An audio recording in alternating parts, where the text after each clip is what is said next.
Министр Османи, утре е заедничката владина седница меѓу македонската и бугарската влада. Денеска како најава, како претходница беше вашата средба со шефицата на бугарската дипломатија Генчевска. Како помина средбата и интересно е, бидејќи во сопштението од МНР се споменува дека сте разговарале за одговорите кои што во декември Скопје ги прати на 5+1 прашање, каква беше реакцијата? Ова беше подготвителен состанок, бидејќи сепак Министерството за надворешни работи ќе останат координатори на овој процес и во делот на политичките отворените прашања, меѓутоа и како координација и на работните групи.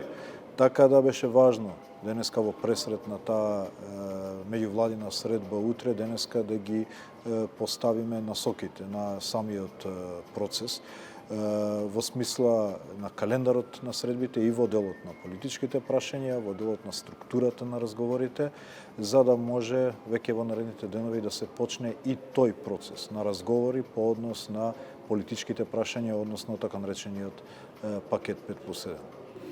По промовирањето на новиот пристап во односите со Бугарија, значи со формирање на тие работни групи, имаше различни интерпретации за овој пристап во јавноста, во однос на така наречените 5+1 или 4+1 сега прашање. Во некои интерпретации се велеше дека сега веќе нема 5+1 прашање, туку дека има работни групи. Што всушност сега е на маса? Видете, работните групи се по однос на секторската соработка. Односно создавање на платформа за да може секторската соработка да добие една предвидливост. И затоа ги имаме 5 работни групи плюс дополнителна адхок работната група, вклучувајќи историската во рамки на оваа група. Меѓутоа, пакетот на политички прашања, јас не би одел во однос на бројките 5+1, затоа што знаете одговорот од декември беше 5+1+1.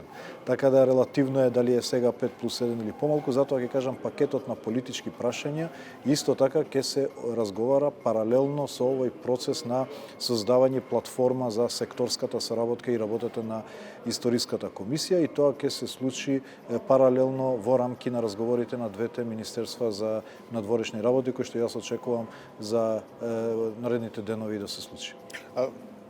Паралелно, значи, ако збориме, колку што ве разберам, збориме за два паралелни процеса. Тоа значи дека секторските работни групи ќе се состанат еднаш неделно по една работна група и тоа му доаѓа на секоја пета недела истата работна група ќе се состане повторно, во кој што ќе се разговарат прашањата на проектите, прашањата на подобрување на инфраструктурата, економијата, културата, образование и така натаму. Во рамки на овој процес е и работата на историската комисија, додека Министерството за надворешни работи паралелно ќе продолжат со разговорите по однос на отворените прашања во рамки на овој сет на политички прашања наречен 5+1 или како. Значи тој формат ќе се продолжи паралелно. Тој формат ќе се продолжи, да. Во интервју за БТВ, мислам, одново го отварате прашањето за можни измени во составот на македонскиот дел на комисијата. Сега велите дека можеби треба да има таков сличен пристап и од бугарска страна. Јас повеќе го наметнав како тема за разговор. Бидејќи ние имавме одредени промени во составот и повеќе го отворив како дебата дека комисијата бара одреден тип на нов дух, нова свежина, без да преюдицирам дали тоа ќе биде промена на состав, дали ќе биде тоа промена во динамиката на средби, во структурата на средби, во пристапот.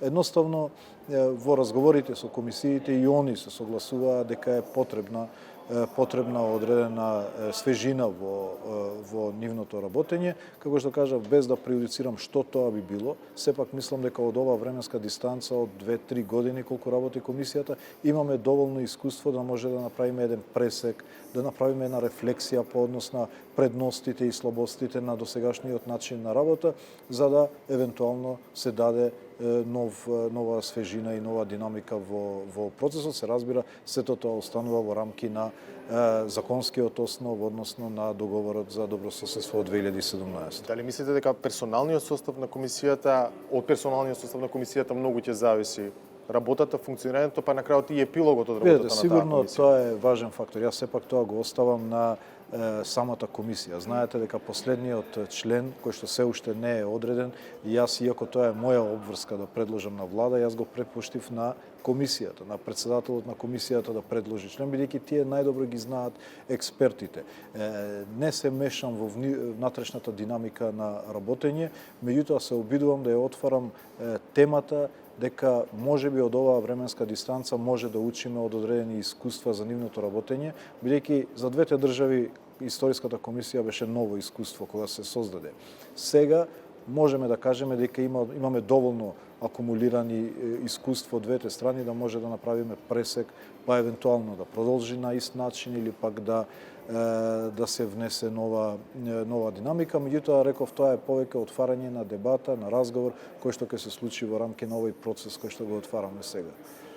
Дали очекувате новиот пристап со Бугарија да даде резултат кој што треба конечно да го донесе епилогот, да биде кренато бугарското вето и во каков рок, да кажеме, сметате дека тоа може да се Видете, случи? ние влегуваме со намера надминување на разликите и деблокирање на процесот на европска интеграција. Ултимативно тоа е конечната цел на целиот овој наш ангажман. Влегуваме со добра намера за да го решиме оваа прашање. Никој не може да преюдицира. Имавме и не толку добро искуство во изминатиот период и кога бевме оптимисти и кога бевме помалку оптимисти. Така да сега влегуваме со една нова динамика, со една нова структура, нов календар, ќе видиме што од тоа ќе произлезе. Важно е дека граѓаните треба да бидат спокојни. Нашите позиции се во рамки на декларацијата на собранието, во рамки на еден широк консултативен процес во кој што се вклучени многу институции, многу експерти, а на крај пред било која одлука граѓаните ќе бидат исто така информирани и собранието информирано. Меѓутоа сега е битно да се искористи ова ново поглавје отворено меѓу две нови легитимни политички влади и се надевам дека секој ќе помогне во создавањето на предусловите за надминување на оваа блокада во која што се наоѓаме. Благодарам. Благодарам.